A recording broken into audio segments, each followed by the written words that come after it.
C'est bon, t'es arrivé à Marseille? Ça a été quoi ta vitesse moyenne? On va la calculer.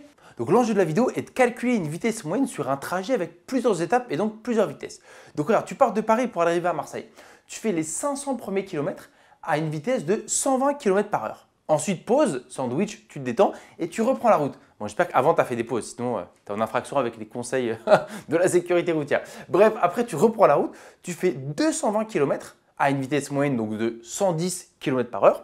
Et ensuite, à la fin, tu refais une petite pause et à la fin, tu finis les 50 derniers kilomètres à une vitesse de 100 km/h. Donc, quelle est ta vitesse moyenne sur l'ensemble du trajet? J'ai fait pas mal de vidéos dans lesquelles je parlais des vitesses moyennes aller-retour. Et en fait, quand c'est aller-retour, la beauté ou plutôt la facilité, c'est que la distance à l'aller est égale à la distance du retour. Donc en fait, il y a un truc, il y a une feinte, il y a une formule qui te permet d'aller chercher directement cette vitesse moyenne. Mais ici, non, rien à voir. Regarde les distances. 500 km, ensuite 220, ensuite 50. Donc c'est très compliqué de statuer quelle va être la vitesse moyenne. On pourrait peut-être un peu réfléchir.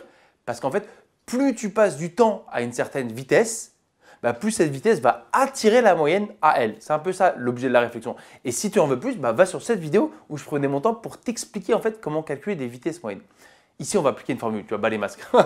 Je vais te livrer la formule pour calculer une vitesse moyenne quand tu as plusieurs étapes. Et juste, je vais te la livrer et on va calculer ensemble.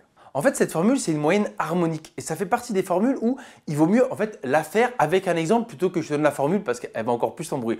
Donc, retiens bien comment je te l'amène. En haut, en fait, il faut la distance totale.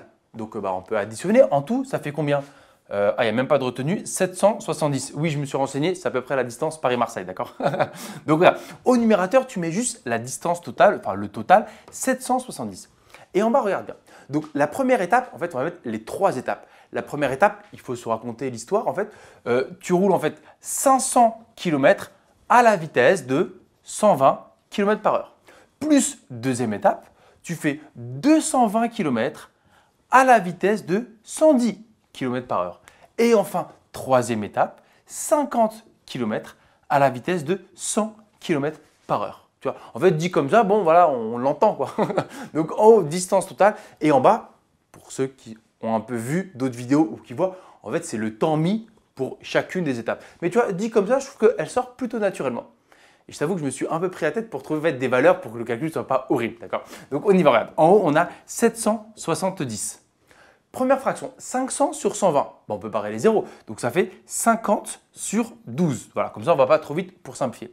La deuxième, voilà, c'est du bonheur. 220 sur 110, c'est le double. En haut, c'est 2 fois 110. Donc cette fraction, elle vaut 2. C'est beau, non? La suivante, 50 sur 100. C'est l'inverse, c'est la moitié. 50, c'est la moitié de 100. Parce qu'en bas, c'est 2 fois 50. Donc cette fraction, elle vaut 1/2.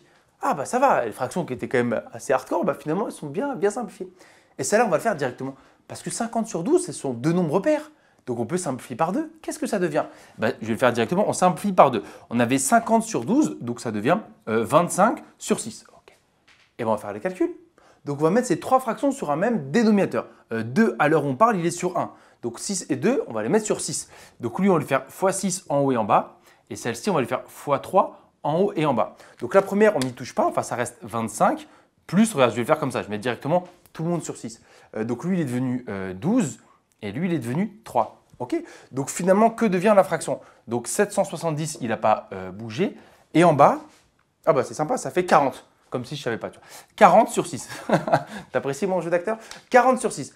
Qu'est-ce qu'on fait maintenant? C'est presque terminé parce que diviser par une fraction, ça revient à, parce que là, on divise par 46e. Donc, ça revient à multiplier par 6 sur 40, son inverse. Et la première, tu n'y touches jamais. 770 reste telle qu'elle. Et c'est même 770 sur 1.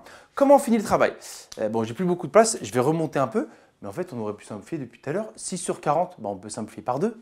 Donc ici, si on simplifie par 2, en haut, il reste 3. Et lui, il lui reste 20. L'autre simplification adorable, il y a des zéros. 70 fois 10, 2 fois 10, donc je peux barrer un 0. Donc finalement, le calcul, c'est 77 fois, il reste 3 sur 2, 3 demi. Et regarde ce que je vais faire. 3 demi, c'est 1,5, d'accord? 3 demi, c'est 1,5. Et comme ça, peut-être que je vais t'apprendre une petite technique. Est-ce que tu sais multiplier par 1,5? En fait, multiplier par 1,5, c'est le nombre plus sa moitié. Parce que 1,5, c'est 1 plus 0,5. Donc, fois 1,5, tu prends le nombre et tu lui ajoutes sa moitié. Donc, 77 fois 1,5, c'est le nombre plus sa moitié. La moitié de 77, c'est 38,5. Et donc, finalement, la vitesse moyenne sur tout le trajet Paris-Marseille, c'est, donc on est à 100, on est à 115, donc ça fait 115,5 km par heure. Voilà, la vitesse moyenne sur tout ce trajet-là. On va prendre quelques instants. Est-ce que ça semble cohérent? Bah oui, parce que quand même, on est resté pas mal de temps à 120 km par heure. Ce n'est pas forcément la distance, mais c'est le temps, on le comprend. Donc le 120 allait quand même attirer la moyenne à lui, ce qui est cohérent avec ce qu'on a trouvé. Donc l'idée de la vidéo était vraiment d'introduire cette formule-là, qui est la vitesse moyenne sur un trajet en plusieurs étapes, qu'on appelle donc la moyenne harmonique. Petit rappel, en haut, la distance totale. Et ici, en fait, tu ajoutes les étapes. Et à chaque fois, c'était quoi? Ah oui, distance sur la vitesse, plus distance de la deuxième étape sur la vitesse, plus distance de la troisième étape sur la vitesse, etc. Peu importe combien il y avait d'étapes. Donc, tu vois, ça rend quand même le calcul un peu plus simple. Enfin, je l'espère. Enfin, surtout qu'on arrive à trouver des nombres comme ça. J'espère que ça t'a plu.